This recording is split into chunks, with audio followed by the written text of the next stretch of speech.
Hello students, ये video class 11th के chapter some basic concept of chemistry का 5th part है। इस वीडियो में हम पढ़ेंगे रिएक्शंस इन सॉल्यूशंस के बारे में। तो फर्स्टली हम लोग बात करते हैं मोल फ्रैक्शन के बारे में। मान लीजिए कि एक सॉल्यूशन है जिसमें ए और बी दो सब्सटेंस प्रेजेंट है, तो ए सब्सटेंस का मोल फ्रैक्शन होगा moles of A divided by total number of moles.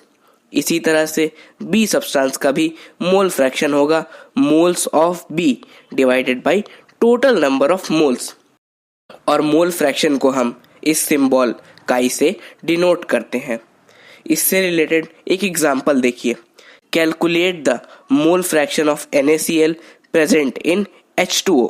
और NaCl का गिवन मास दिया हुआ है 16 ग्राम और H2O का दिया है 180 ग्राम। तो दोनों का नंबर ऑफ मोल्स कैलकुलेट करेंगे तो NaCl का आएगा 2 मोल्स और H2O का आएगा 10 मोल्स। अब देखिए NaCl का मोल फ्रैक्शन निकालने के लिए फॉर्मूला में वैल्यू पुट कर देंगे तो आएगा 0.16। इसी तरह से H2O का मोल फ्रैक्शन आएगा 0.84।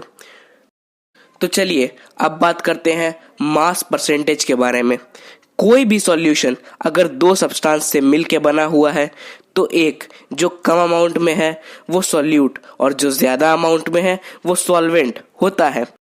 तो मास परसेंट निकालने का फॉर्मूला होता है मास of solute divided by total mass of solution into 100।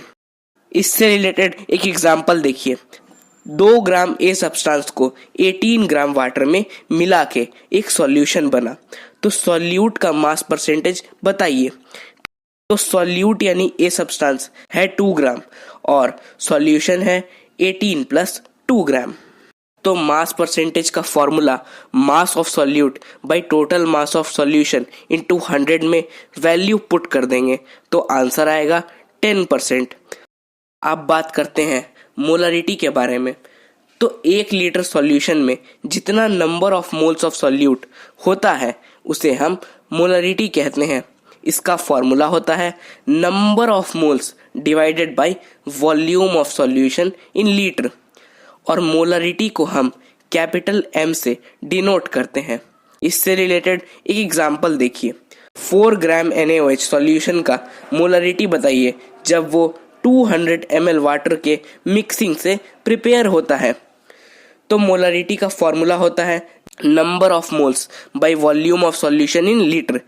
तो वॉल्यूम हम लोग को दिया हुआ है 200 ml which is equal to 0.2 litre और नंबर ऑफ मोल्स कैलकुलेट करने पे आएगा 0.1 मोल।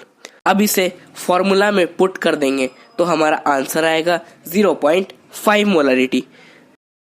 तो चलिए अब बात करते हैं मोलरिटी के बारे में।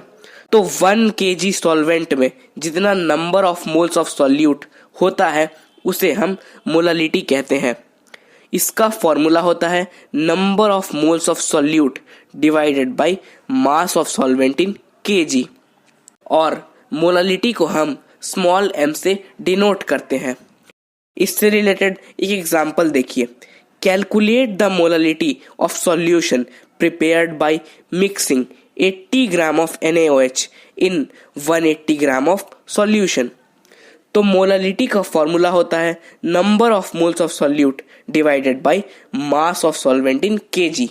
तो सबसे पहले NaOH यानी सॉल्यूट का नंबर ऑफ मोल्स कैलकुलेट करेंगे तो आएगा 2 मोल्स और मास ऑफ सॉल्यूट हो जाएगा 180 माइनस 80 ग्राम जो हो जाएगा 100 gram which is equal to 0.1 kg।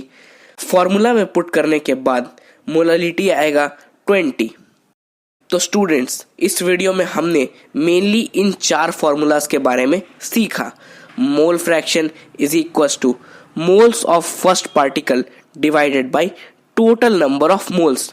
Mass percent is equal to mass of solute divided by mass of solution into 100.